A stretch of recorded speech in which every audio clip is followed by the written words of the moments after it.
बिस्मिल्लाहिर्रहमानिर्रहीम। हम कंटिन्यू कर रहे हैं chapter number 5 career development as an overview of the subject career management by Jeffrey H Greenhaus. हमने पहले लेक्चर में करियर मैनेजमेंट के एडल्ट लाइफ डेवलपमेंट के डिफरेंट एस्पेक्ट के ऊपर बात की और एक थ्योरी भी हमने साथ देखी थी that was named as Erikson's approach to life development, in which he has shared 8 stages of an individual's life development। हमने उन्हें 8 stages को देखा, फिर इसके बाद हमने उसकी लास्ट 3 stages जो कि एडल्टहुड से रिलेट करती हैं उसकी फिर डीप अंडरस्टैंडिंग जनरेट करने की कोशिश की और उसको थोड़ा सा रिलेट किया विद करियर। अभी हम एक और थ्योरी के ऊपर चलते हैं और उसकी बात करते हैं that is named as Levinson's approach to adult life development. बहुत सारी रिसर्चेज हुई, वैल्यूबल कंट्रीब्यूशन भी आया to the understanding of the life development, लेकिन जो काम डैनियल लेविन्सन और उसके कोलीग्स ने किया that has a very important और significant role in the approach of understanding of the career development. So overall extensive contribution इसका नज़र आता है। लेविन्सन की रिसर्च टीम जो थी conducted interviews with 40 American born men between the age of 35 and 45। So ये 40 American born लोगों से ये इंटरव्यूज किए गए जो कि 35 से 40 साल की उम्र रखते थे। Each man in the sample जो कि 10 बिजनेस एग्जेक्टिव्स, 10 यूनिवर्सिटी बायोलॉजिस्ट, 10 नॉवलिस्ट और 10 इंडस्ट्रियल वर्कर्स थे। सो आउट ऑफ 40 उसके 4 पोर्शन सेगमेंट्स आपको नज़र आते हैं जो कि बिजनेस एग्जेक्टिव्स, बायोलॉजिस्ट, नॉवलिस्ट और इंडस्ट्रियल वर्कर्स के ऊपर आपको कंप्राइज करता हुआ नज़र आता है। It was seen between 5 and 10 times, and the interviews transcripts generated an average of 300 pages of text per man. So it is very detailed. मतलब आपको क्या नज़र आता है कि एक्सटेंसिव रिसर्च आपको वर्क नज़र आता है। 5 से 10 दफ़ा मीटिंग्स की गई, इसको इंटरव्यूज भी हम कह सकते हैं, और 5 से 10 दफ़ा मुलाकातों में जो इंटरव्यूज़ किए गए उन इंटरव्यूज़ को ट्रांसक्राइब किया गया। ट्रांसक्रिप्शन हम किसको कहते हैं, जब हम इंटरव्यूज़ को जो हमने लिए होते हैं उसको हम राइट डाउन कर लेते हैं। सो वो ओवरऑल 300 पेजेस ऑफ टेक्स्ट पर इंडिविजुअल आपको नज़र आता है।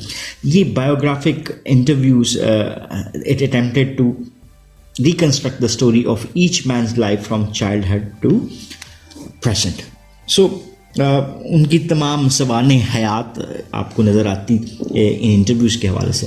सो ये इनिशियल स्टडी थी। After this initial study Levinson conducted interviews with 45 women also ranging in age from 35 to 45। So अभी जो एक्सपेरिमेंट प्रोसीड किया गया उसमें फीमेल्स को शामिल किया गया, 45 females within the age of 35 to 45। 15 women were home workers, homemakers, 15 were pursuing corporate careers in finance, and 15 were pursuing academic careers. So Levinson and his associate conducted interviews similar to that of the male sample. So interviews में कोई changes नहीं रखी गई, same interviews उनसे हैं वो mail से भी किए गए और फीमेल से भी किए गए और जनरेट किया गया biologic reconstruction of the stages of the women's life. So Levinson ने ये प्रपोज किया है that there are 4 eras of the human life cycle. पहले उसने कहा it is pre adulthood, then early adulthood, then middle adulthood and late adulthood. That is also shown in table 5.2। इसमें आपको एक डायग्राम थोड़ी सी इसकी शो भी कर देता हूँ। I have to minimise the content, तो अभी आपके लिए ज़रा ज़्यादा शायद इजी हो जाए इसको देखना। सो ये आपको स्टेजेस नज़र आ रही हैं, अर्ली एडल्टहुड, मिडिल एडल्टहुड और देन लेट एडल्टहुड, और ये चाइल्डहुड एंड एडोलेसेंस। तो ये 4 स्टेजेस उसने बनाने की कोशिश की कि एक इंडिविजुअल की लाइफ डेवलपमेंट में आपको ये 4 स्टेजेस नज़र आती हैं। Then each era is composed of alternative stable and traditional transitional periods, transition movement from one period to another. So her era जो भी आपको उसके एडल्टहुड का नज़र आता है वो कंपोज करता है कि वहाँ पे स्टेबिलिटी भी नज़र आती है और देन आपको ट्रांजिशन नज़र आती है। अब स्टेबल पीरियड के हवाले से उसने जो बात की कि stable periods which usually last 6 to 7 years people pursue goals to accomplish their significant life values। वो जो दो हिस्से उसने बनाए, एक स्टेबिलिटी का और दूसरा ट्रांजिशन का। स्टेबिलिटी के पीरियड में लोग अपने गोल्स को अचीव करने की कोशिश कर रहे होते हैं। That was around 6 to 7 years era उसने इसको बनाया, जहाँ पे वो अपनी सिग्निफिकेंट लाइफ वैल्यूज़ को अचीव करने की कोशिश कर रहे होते हैं। Stable periods are not necessary tranquil, but they are stable in the sense that people attempt to create a desired life structure और lifestyle. Because no life structure remains appropriate forever, transitional periods normally of 4 to 5 years duration are necessary to question and reappraise the established life structure and to consider making changes in the various parts of one's life। So यहाँ पर वो इस चीज़ को explain करने की कोशिश करता है कि आपको स्टेबल पीरियड ज़रूरी नहीं है कि वो बड़े मुतमईन और इस तरह के नज़र आएँ, लेकिन उसको स्टेबल इस अंदाज में कहते हैं कि लोग अपने डिज़ायर्ड जो लाइफ स्ट्रक्चर है उसको हासिल करने की कोशिश कर रहे होते हैं। ठीक है, क्योंकि कोई भी लाइफ स्ट्रक्चर फॉर एवर तो नहीं चलता, तो जब फॉर एवर नहीं चलता तो स्टेबिलिटी के पीरियड के साथ उसमें आपको ट्रांजिशनल पीरियड्स भी आपको नज़र आते हुए दिखाई देते हैं। सो वो ट्रांजिशनरी पीरियड रीअप्रेस भी करते हैं, यानी इंडिविजुअल अपने आप को असेस करता है कि उसने क्या जो प्रीवियस स्टेजेस थे उसमें वो जो हासिल करना था वो ठीक किया या नहीं किया, एट्सेट्रा। सो अभी हम ऐसा करते हैं कि इन्हीं स्टेजेस को फर्दर डीप अंडरस्टैंडिंग देखने की कोशिश करते हैं कि ये क्या थी। पहली स्टेज जो आपको नज़र आती है लेविंसन की अप्रोच की, वो है early adulthood. Early adulthood. So early adulthood के हवाले से पहले इसको डायग्राम में थोड़ा सा देखने की कोशिश करते हैं। That is early adulthood ranging, ये जो आपको एडोलेसेंस वहाँ से अर्ली एडल्ट ट्रांजिशन नज़र आ रहा है। Then entry into life structure, age 30 transition and culminating life structure for early adulthood. ये जो आपको हिस्सा नज़र आ रहा है that ranges from almost 22 to 40, that is comprising of the era जहाँ पे एक इंडिविजुअल अपनी अर्ली एडल्टहुड में एक्सपीरियंसेस जनरेट करने की कोशिश करता हुआ दिखाई देता है। सो अभी इसको इन डीप अंडरस्टैंडिंग लेके आने की कोशिश करते हैं कि ये क्या है early adulthood. So early adulthood normally begins at the age 17 with early adulthood transition।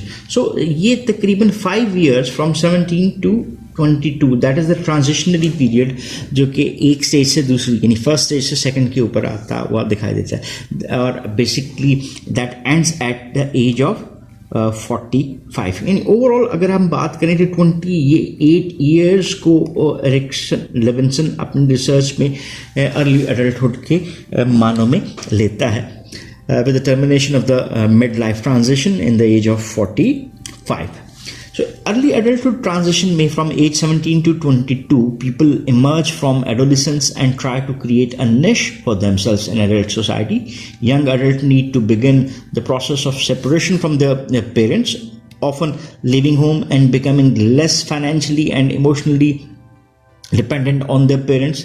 They also need to take some tentative steps into early adulthood by imagining or even trying out an adult role in some manner. So ये 17 से 22 साल की जो एक उम्र आपको नज़र आती है, उसमें यंग एडल्ट्स जो हैं वो क्या कोशिश कर रहे होते हैं, दे माइट बी ट्राइंग, क्योंकि हम यूएस की रिसर्च की बात कर रहे हैं, बहुत सारे फैक्टर्स उनसे हैं पाकिस्तानी कल्चर के कॉन्टेक्स्ट में आपको डिफर भी करते हुए दिखाई दे सकते हैं, but we are talking about the research. तो वही बातें जो डिस्कस हुई हैं उसी को देखेंगे कि दे माइट बी विलिंग और trying to get separated from their parents.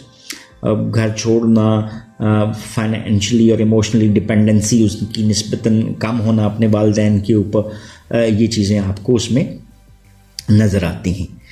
Then entry life structure for early adulthood, that is age 22 to 28, ये एक stable period नज़र आता है in which the young personally enters into the adult world but faces two potentially conflicting tasks। पहला task उसको जो conflicting नज़र आता है to explore adulthood by trying and out the different roles जैसे डिफरेंट रोल्स में, जैसे वो जॉब के रोल में चला जाता है, in a personal relationship, professional relationships के रोल में नज़र आता है, while keeping one's options open.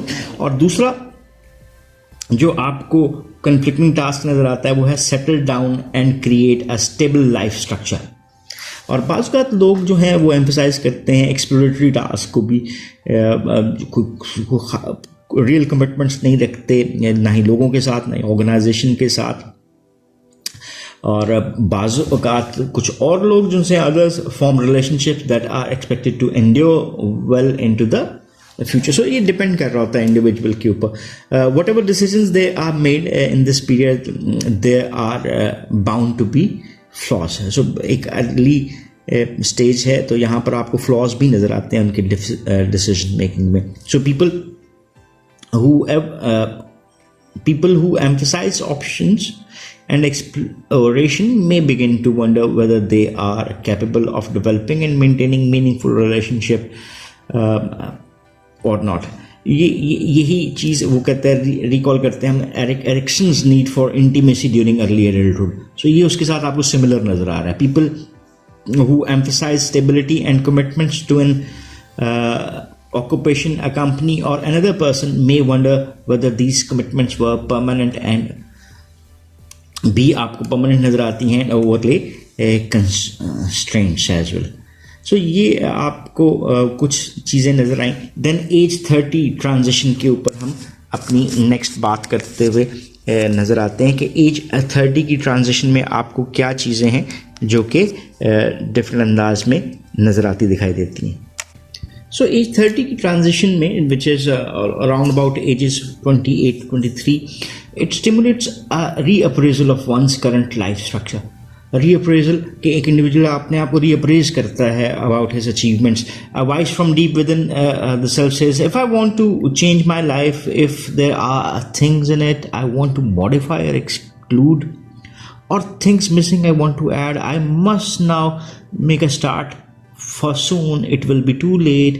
In this sense, the age 30 transition, like all transitional periods, provides the opportunity for reflection, growth and redirection of the one's life. So देखो ना, ये different questions जो हमने discuss किए, they might help us कि हम इनके answers की सूरत में अपनी जो लाइफ पीरियड है उसको रीअप्रेज कर सकें।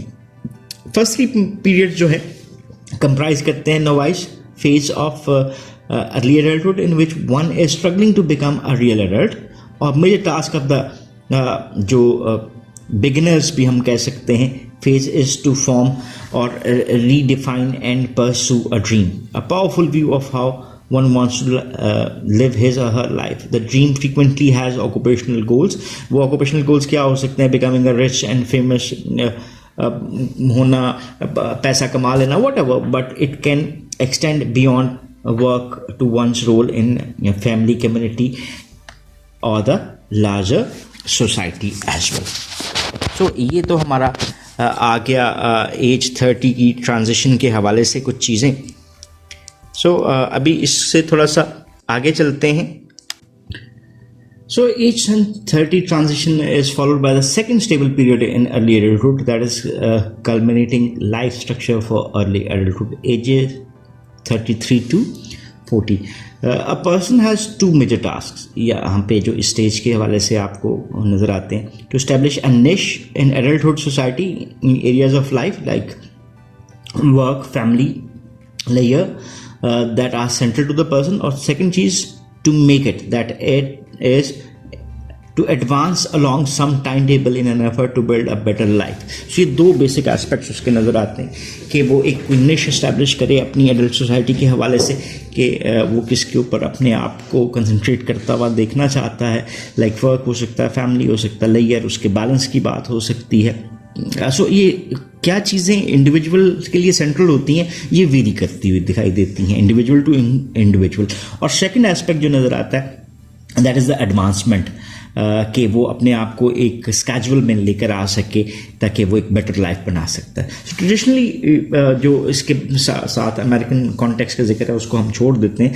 लिविंसन बेसिकली ये कहता है कि women go through similar development stages in early adulthood.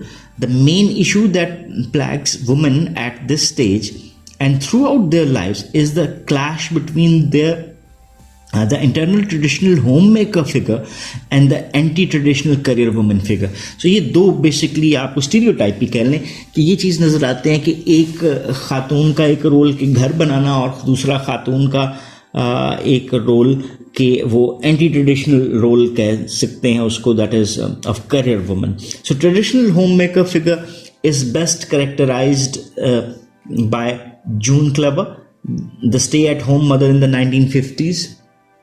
Or in the 1990s television show Mad About You, Jamie whatever, जो कि आपको दूसरे रोल को करता हुआ दिखाई देता है जहाँ पे women as a career figure आपको नज़र आती है. सो जो आपको एज अ होल नज़र आता है, इट इज़ इम्पॉर्टेंट कि हम रियलाइज़ करें कि data from Levinson sample of women were gathered through the early 1980s.